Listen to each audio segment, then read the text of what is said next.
When it comes to the Jon Jones thing,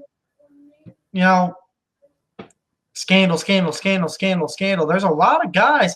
I've always said forever. Anytime I get in with my buddies and we're talking about the greatest all-time list, because that stuff always comes up in combat sports. Who's the greatest ever? My very first question. What? My Slurpee cup says Fedor. Fedor. There's your greatest ever. He's up there, but my first question always is, okay, are we counting Jon Jones or are we not?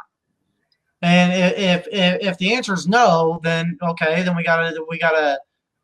There's a lot of possibilities. You got George, you got Fedor, you got DC, you got Mighty Mouse. I always say the same thing. Well, what if we count Jon Jones? Well, if we count Jon Jones, he's number one in my eyes. I don't see how you can rank him anywhere else. I mean, I'm not going to rank him 3 or 4 or whatever. If you're going to overlook the scandal. So DC would be able to be kind of like, oh, well, yeah, I lost him twice, but he's the only guy I ever lost to, and he was a career juicer. I mean, he could do that. But the thing is, I think he knows the UFC, there's a chance that Jon Jones is able to get through the rest of his career without popping again. We've seen athletes do this before that have had notorious scandals before that get things right later in their career. And he could possibly just dominate for another 5 to 10 years even. He's young. He needs that win over Jon Jones. So for him to even want to be taking this fight, this just shows that DC is not – it reminds me of that Nelly song from like back about 10 years ago about 2 is not a winner and 3 nobody remembers. Like, ain't that the truth? Like, he's like, I don't want – I want to be the winner. I don't want to be number 2. I don't want to be Joe Frazier. I want to be – I want to be the elite. I mean, people remember Joe Frazier. They remember Jake LaMotta. They remember they remember these guys, but – do they remember him on the same category as Muhammad Ali and Sugar Ray Robinson? Do they remember Magic Johnson the same way they remember Michael Jordan? Or I mean, it's just different. There's something different between 1 and 2. I mean, there's a huge gap. And right now, to the casual fan, I mean, there's going to be some of them just Jones haters who are going to point to that and throw out that no matter what, they're not going to give Jones those wins, and they're gonna. I think there's legitimate reasons to say that too, though. I mean, I don't want to discredit that that the steroid violations should outweigh those wins. Well, but I don't think that's going to be the majority. I think the majority are going to remember, and they're going to laugh at Daniel Cormier crying after he lost the second fight and getting knocked out, and they're going to remember you got beat.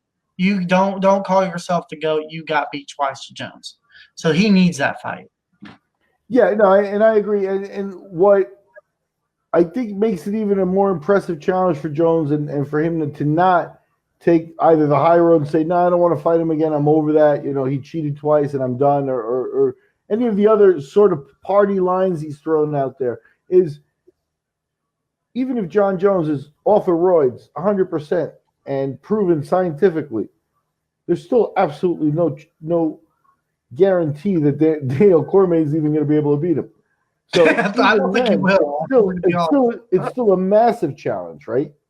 You know what I mean? So if that was the excuse before, then and you get him now clean and you beat him clean, then yeah, you've rewritten the whole story and the whole legacy, and it is a good thing. But the reason I like it is because it's not, the steroids aren't such a big, you're still going to be fighting a really motivated, high-end fighter. Maybe off steroids it'll make a difference, but Cormier's also hit 40. That's like a anti-steroid, you know what I mean? So it is going to be interesting because it is still a mountainous challenge, and that's impressive about Cormier. Yeah, and Miguel, I've said it once. I'll say it 1,000 times. I when it comes to Jon Jones, until I see some kind of chink in his armor, I believe he's going to either have to be one of two things. He'll have to be old and frail before somebody beats him, or he's going to have to go against somebody like Francis Ngannou who can just knock him. Somebody big that can just really just rock him. And I don't see it. I love Daniel Cormier. I would love to see it happen. I think Jon Jones, I think, as you just said, it sounds really nice. It sounds like a great storybook ending. He goes and gets the second win over Stipe, and then he's talking about wanting to do this at 205, which I think is a huge mistake. If anything, make Jones come up, make Jones come to heavyweight. But I think that is where he could possibly win that fight. Going down to 205. What's Cormier weight at heavyweight? Like 240 something. 240 something. See, because to me, I wonder if you let Jones come in full blown, and everything. I wonder if that would be to Cormier's advantage or not. I don't know. It's interesting. Yeah, that's true. In terms of all time matches, and I believe for old time fans, a guy that we never got to see in his prime, he was already past his prime when he made UFC, and even when he did his pancreas stuff, he was already but I'd be interested to see a guy with skills like a Boss Rutten take on Jon Jones and see how that goes. If Boss was in his full-blown prime and was doing this and had been dedicated to this, a guy who was that precise with his strikes and a guy who could really weather a storm. So I don't know. There's always all-time great matchups that we can speculate about, So we'll see. Now, Boss isn't in the discussion for all-time great because he's got 2 or 3 UFC fights.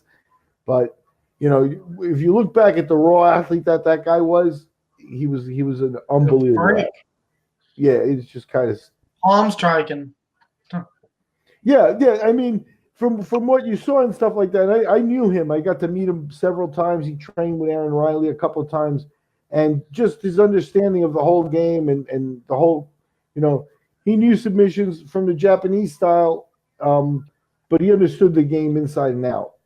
But what he bought was striking that was just out of this world precise, And he's a guy who could see emotion, and his body is almost like a recorder where he just would be doing a precise motion instantly and just didn't have a lot of polish to polish his technique. So anyway, that's just for the old school guys. I'm just having a blast from the past, but that's what I think of when I think of like a guy with Jon Jones. I remember if you look at that of Boss Rutten, when he won the UFC's title, he beat Kevin Randleman, and Randleman was about as, Randleman and Jon Jones may be right there. What? You think he won that fight? Who, Boss? Yeah, do you think he won that fight? There's a lot of controversy about that. Oh, no, I put it this way. I sat cage side of that fight, and I talked to Bob Meyerowitz and Boss Rutten after that fight. I avoided Randleman because Randleman was pissed, throwing chairs, and calling Bob Meyerowitz a Jew. He came back to the cage screaming, "Where's that Jew? Where's that Jew?" And Boss was in the cage doing an interview. It was crazy shit. But no, I firmly believe he won that fight. If you look 4 to 5 minutes in, he delivered a body kick that took everything out of Randleman. Randleman did nothing after that. But to make a long story short, your discussion of best athlete ever in the UFC may be as long as Jon Jones and Kevin Randleman. So, well, my criteria when I didn't plan on going into my criteria about greatest all time. We'll have to do a podcast on this about just the greatest fighters in UFC history. But I look at, because somebody like Boss Rutten, I think, had the potential to be the first great champion in the UFC. He just didn't fight enough. But I think that he would have beat somebody like Daniel Cormier. With on top of that, Daniel Cormier, Randy Couture. He was also not a big heavyweight. He could have probably made 85. Boss Rutten wasn't a huge man, but very just transformative guy. I mean, I think he was the first great commentator, that's for sure, and probably one of the first true great mixed martial artists. But when I look at the greatest of all time, I'm looking at longevity, dominance, and just what they've done to what their name value has brought. Like Conor McGregor gets some credit there, just his just transcending the sport, making it bigger, changing the game. But really, longevity, success as a champion, success as a fighter. I mean, that's the kind of stuff I look at. The competition they beat.